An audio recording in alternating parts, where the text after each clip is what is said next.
Istilah Al-Quran tentang konsep istita'ah hanya disebutkan satu kali dalam Al-Quran, iaitu di dalam surah Al-Imran ayat yang ke-97. Istita'ah bermaksud kemampuan seseorang untuk menunaikan ibadah haji.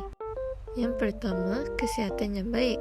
Haji boleh diwakilkan kepada orang lain jika faktor kesihatan dan fizikal yang tidak mengizinkan atau tiada harapan sembuh. Yang kedua, kebenaran pihak Arab Saudi iaitu kuota atau visa. Di bergiliran pergi haji, kerajaan Arab Saudi memperuntukkan kuota haji sebanyak 0.1% daripada jumlah populasi penduduk negara. Yang ketiga, kewangan mencukupi. Wang bayaran haji atau tempat tinggal atau keperluan di tanah suci. Yang keempat, kenderaan pergi dan balik. Untuk sampai ke tanah suci, jemaah haji perlu ada kenderaan pergi dan balik. Yang kelima, aman dalam perjalanan. Faktor keselamatan nyawa atau harta benda atau tiada wabak sewaktu bermusafir. Dan yang akhir sekali, mahram. Syarat yang ditetapkan oleh kerajaan Arab Saudi untuk jemaah wanita berusia bawah 45 tahun. Hukum sekiranya tidak menunaikan haji kerana bimbang ancaman wabak ialah tidak wajib pergi dan tidak jatuh berdosa jika tangguh menunaikan haji di musim wabak.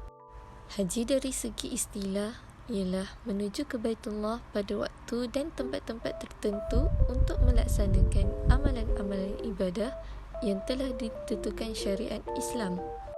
Hikmah ibadat haji terhadap individu: meningkatkan keimanan dan ketakwaan kepada Allah, menghapuskan dosa-dosa kecil, membersihkan jiwa dari maksiat, melatih diri bersabar, melatih individu sanggup berkorban pada jalan Allah, melahirkan kesyukuran dengan nikmat harta dan kesihatan. Upah haji atau niabah haji atau badal haji.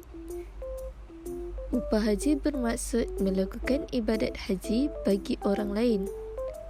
Hukumnya adalah harus sekiranya seseorang itu telah memenuhi syarat-syarat wajib menunaikan haji, tetapi tidak dapat melaksanakannya kerana sebab-sebab yang tertentu.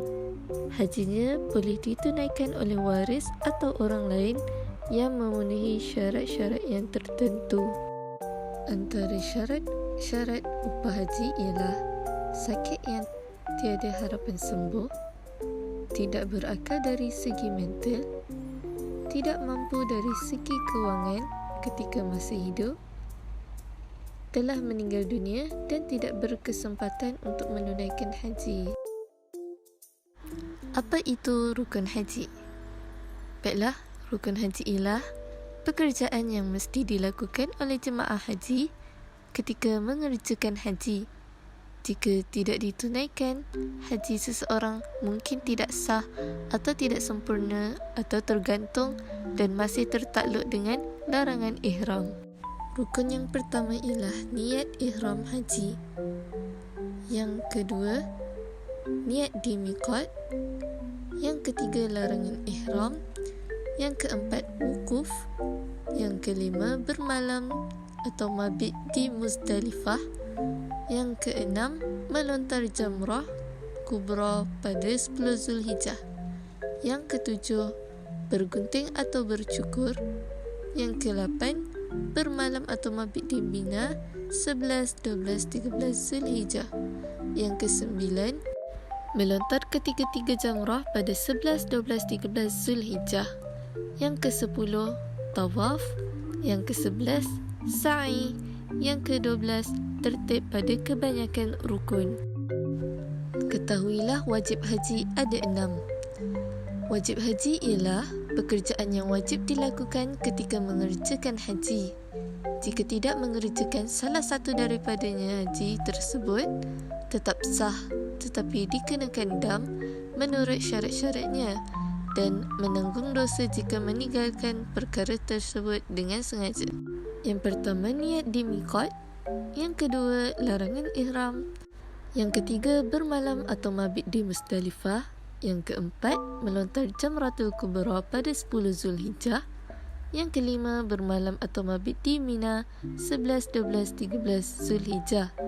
Dan yang terakhir ialah melontar ketiga-tiga jamrah pada 11, 12, 13 Zulhijjah.